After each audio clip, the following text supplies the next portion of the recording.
Olá, sou o professor Rubens Ramos. Vamos ver aqui então o teste 3. Eu vou apresentar o teste e a correção e ao mesmo tempo explicar a teoria que está por trás de cada questão, de cada resposta.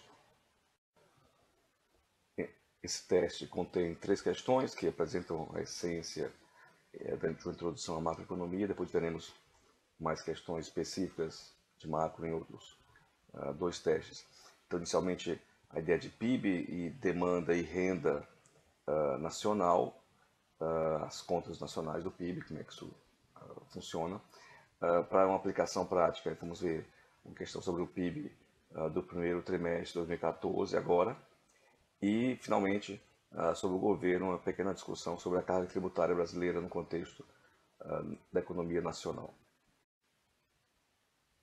A essência da macroeconomia é o produto interno bruto, a economia do conjunto do país, ou seja, oferta e demanda agregada e a renda monetária e a renda econômica, renda real. Então aqui temos um modelo básico da macroeconomia, temos aqui dentro do país 3 categorias econômicas: as empresas, o governo e as pessoas, o resto do mundo, com que realizamos exportação aqui no X e importação, marcado com o M.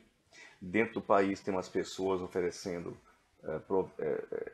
fornecendo trabalho e capital às empresas, por sua vez tendo de volta em renda monetária salários, lucros, aluguéis e juros.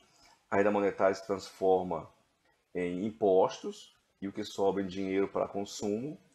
Uma parte que sobra também da renda monetária vira poupança, que vai virar então investimento de capital de empresa e governo. O governo vai usar o dinheiro dos impostos para contratar empresas de bens e serviços e prover serviços públicos, e também vai pagar salários, juros, aluguel às pessoas que trabalham para o governo ou que fornecem capital, que alugam um prédio, que emprestam dinheiro à dívida pública. E também há um retorno de dinheiro, de renda monetária às pessoas, os impostos, parte dos impostos viram a máquina pública, viram também bens e serviços públicos, e parte viram transferências monetárias que voltam às pessoas. Então, esse modelo básico macroeconômico produz o PIB, que é então a soma do que é produzido na economia.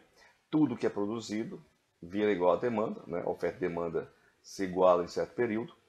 Então, tudo que é produzido se torna ou consumo das famílias, C, ou consumo do governo, G, ou investimento de capital de empresa e governo, I, investimento, ou é exportado, ou parte do que foi consumido no país foi importado. Então a conta tem que deduzir do que foi consumido pelas famílias, governo, investimento e exportado, o que foi importado. Então temos aqui do lado esquerdo da equação do PIB, o lado do produto, que é igual à demanda agregada, ou seja, o conjunto do que foi consumido no país, mais o que foi consumido no exterior como demanda à produção nacional.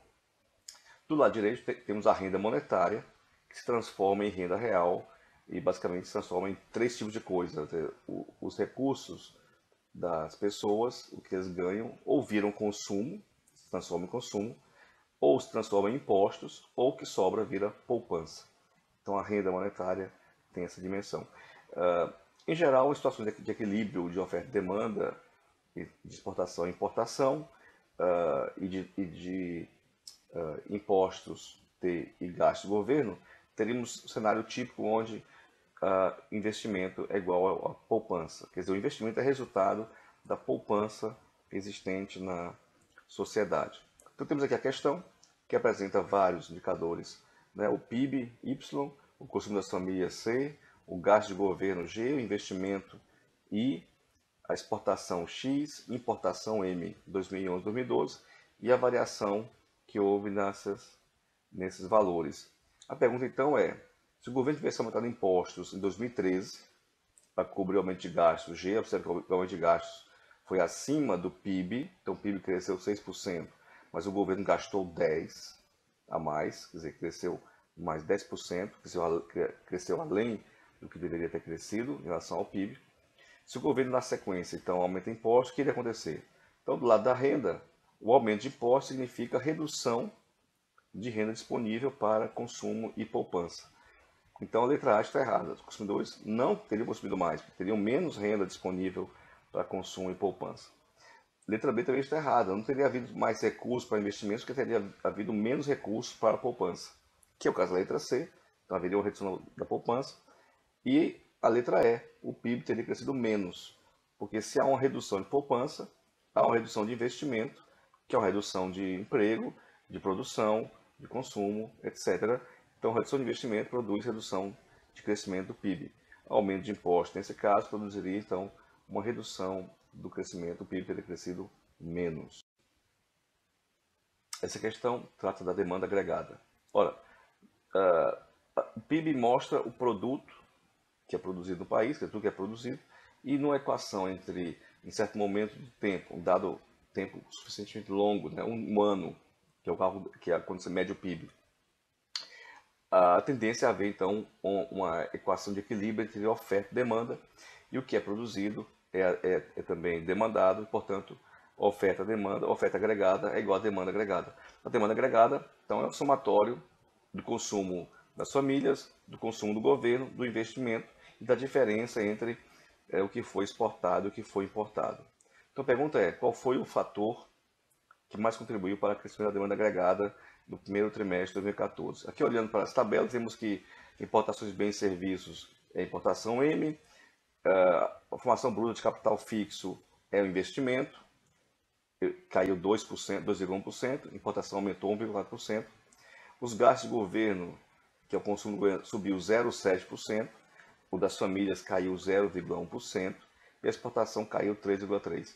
Então, dentro desses itens da demanda agregada, o que mais contribuiu, né? O C, consumo, caiu, o G aumentou, o I caiu, o X caiu, o que é ruim para a demanda agregada, e a importação aumentou, o que é ruim, quer dizer que, na verdade, parte da demanda do consumo das famílias, por exemplo, veio da importação e não da produção local.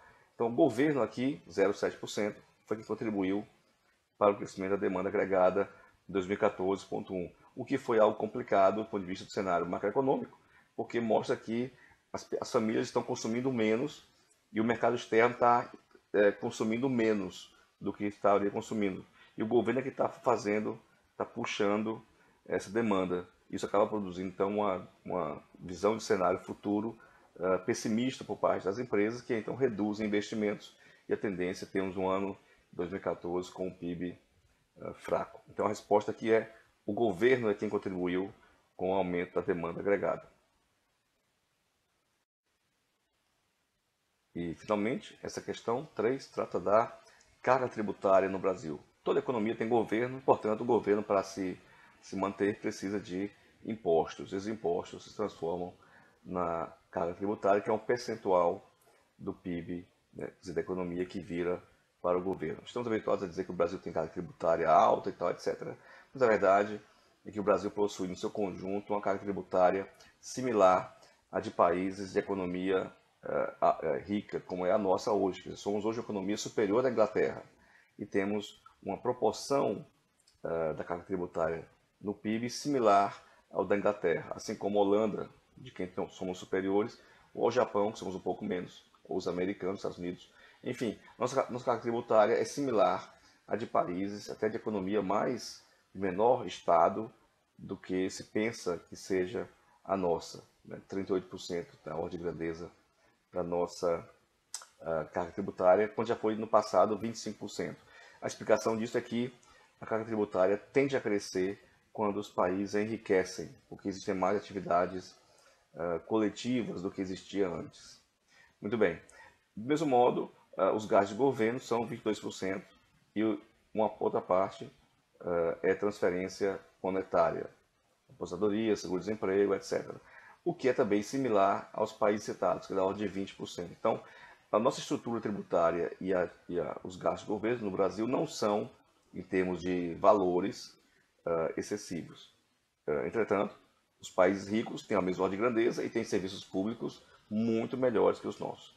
Então vamos às questões. A letra A diz então que a carga tributária não é elevada. De fato, não é elevada se comparado com países de economia similar. Portanto, a nossa carga tributária é compatível com o tamanho da economia, com a riqueza do país. Ela aumentou nos últimos anos, porque o país ficou mais rico. Em geral, países mais ricos têm carga tributária maior. É assim no mundo todo. Letra B, o que é transferido, os impostos arrecadam 38% e uma parte, 16%, volta para as pessoas através de transferências monetárias. Na prática, como volta em dinheiro, as pessoas gastam isso em consumo privado. Então, portanto, essa parte da carga tributária, que são transferências monetárias, não são um problema do ponto de vista macroeconômico, porque a decisão de consumo é privada, e, portanto, tende a ser uma decisão racional e eficiente, buscando maximizar a satisfação individual, quer dizer, em uma decisão de mercado. Então a letra B está correta. Letra C, como falei agora há pouco, se o Brasil tem carga tributária de primeiro mundo, seria esperado também ter serviços públicos de primeiro mundo, o que infelizmente não acontece no nosso país. A letra D é justamente a teoria de Wagner, um economista alemão do século XIX, que previa que quanto mais rico um país, maior seria o volume de impostos proporcionalmente ao PIB que seria arrecadado. É o caso que aconteceu no mundo todo e que houve no Brasil nos últimos 50 anos. Está correto. E a letra E, o aumento de carga tributária, em termos percentuais, sugere que aumentou o desenvolvimento, porque para haver mais impostos, tem que haver mais renda. Para haver mais renda, tem que haver mais riqueza produzida e, portanto, estamos pagando mais impostos porque estamos mais ricos, o que é muito bom. O que falta apenas é que esses impostos virem serviços públicos de qualidade de primeiro mundo. E esse foi assim, nosso teste 3, sobre a nossa aula de macroeconomia, introdução, fundamentos básicos. Vimos aqui os 3 principais aspectos da macroeconomia e vamos ver outros mais em profundidade. O modelo macroeconômico global, da equação macroeconômica, do PIB, o significado de ações de governo ou de consumo no crescimento do PIB. Vemos no quadro brasileiro em 2014, né, dos mais animadores, e vimos o papel do governo na carga tributária, que o Brasil não possui uma carga tributária elevada, quer dizer, compatível com a sua economia, entretanto, os serviços públicos é que não são compatíveis com a carga tributária existente. Obrigado, eu sou o professor Rubens Ramos.